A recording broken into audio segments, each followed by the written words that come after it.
Welcome to the Bourbon Van. I'm Phil. I'm Julie, and we're in Santa Rosa, California.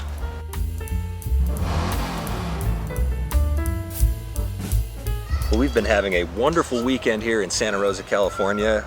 I ran a 10K, you ran a half marathon, I ran a marathon. It's been a very, very busy time. We're not going to show you all that or spend a lot of time on it, but if you're interested in it, we will have a full video on our other channel, Phil and Julie, and you can click in the description below to subscribe to that channel and never miss any of our travels.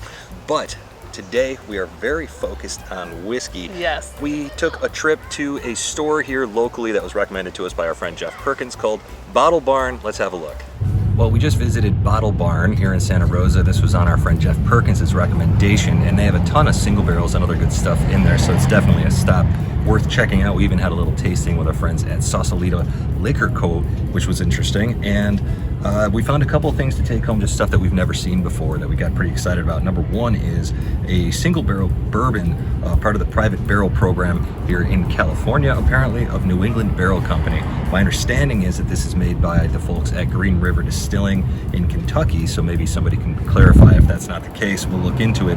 But this is a 5 years aged, cask strength, non-chill filtered bourbon that is, I think, $53. Not too bad for the price, considering it's 123.62 proof and 5 years aged. So we will find out about this one. The other thing is something new for us. We've never owned an Australian whiskey, and in fact, we've only tried one once thanks to our friend Eric Gunderson. So I found this box, and it was very, very interesting to me. Starward Lagavulin. It was $115, which was well below the price that I've seen for it online.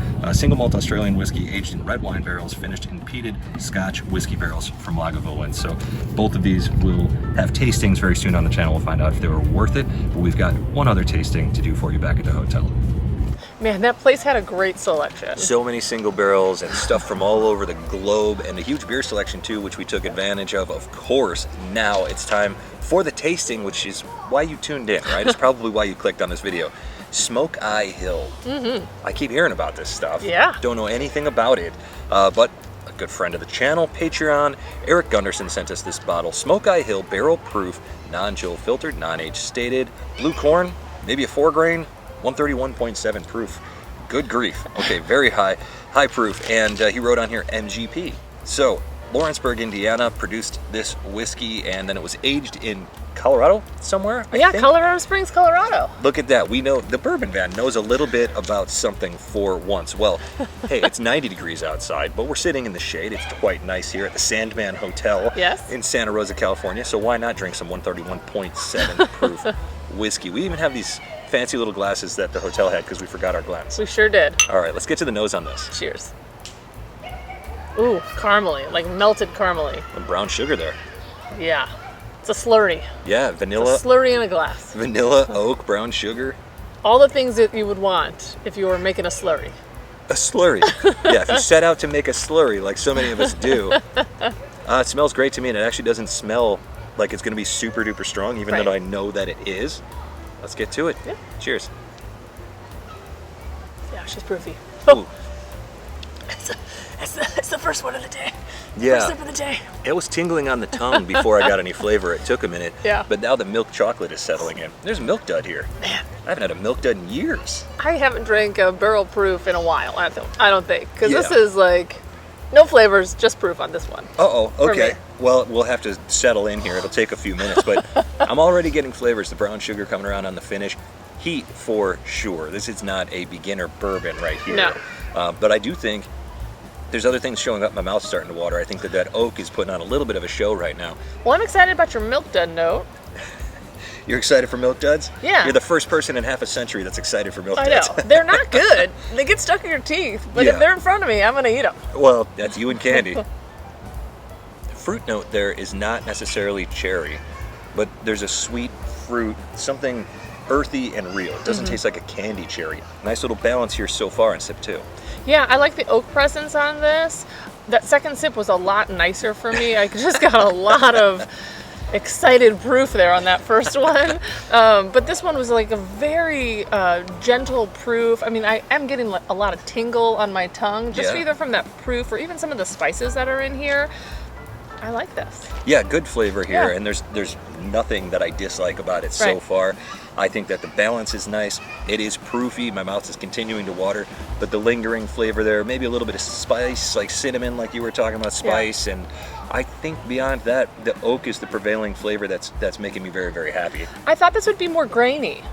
Yeah. When I was just kind of 5-second researching while we were drinking today, I was like, oh, I wonder if it's going to have a huge grain presence, but really I'm just getting nice bourbon flavors, Yeah. and I'm getting nice oak on this. Yeah, and based on the resounding response that this has gotten out in the whiskey world, Fred Minnick was certainly crazy about it.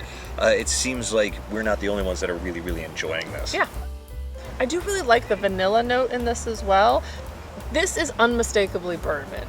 Yeah, Like, yeah. it just tastes like a bourbon. A nice, rich, yes, there's high proof here, but if you enjoy like a high proof bourbon, I really like this. I like that it screams bourbon to me. There's nothing outlandish here. They're just straight bourbon flavors. Yeah, straight ahead bourbon. I completely agree with you. So I've seen this whiskey compared to a couple of different bottles out there. Primarily, I keep seeing it compared to Stag and some of the more high-end Buffalo Trace stuff that's hard to find and really expensive.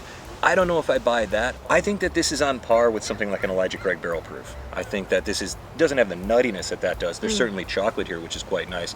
But I think that flavor-wise and proof-wise, this is right in that area for me. So if you're an Elijah Craig Barrel Proof fan like I am, and you happen to see this on the shelf near you and the price is right, I would not be too nervous about purchasing a bottle of this. This is making me very happy. It's making you happy. Yeah, it's making me happy. I don't know what the availability is across the United States or wherever you're buying your whiskey, but I find it really enjoyable. The proof is 131 proof, so you'd have to know that going in, but I feel like this would be a great evening sipper, a weekend sipper. The flavors are just great. You can sit and enjoy the glass.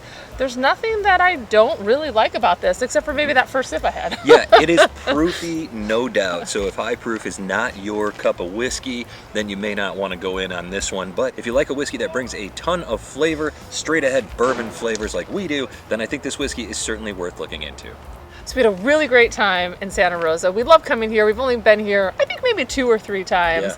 But running, wine drinking, we had a great weekend with friends. We're drinking some whiskey. Sitting at the pool. Sitting at the pool, which is great. It's nice and warm. And what more can you want for a long weekend? Yeah, Santa Rosa has been very good to us, and hopefully we've been good to Santa Rosa. I don't know how that could possibly be the case from wherever we are. To wherever you are. Cheers. Cheers.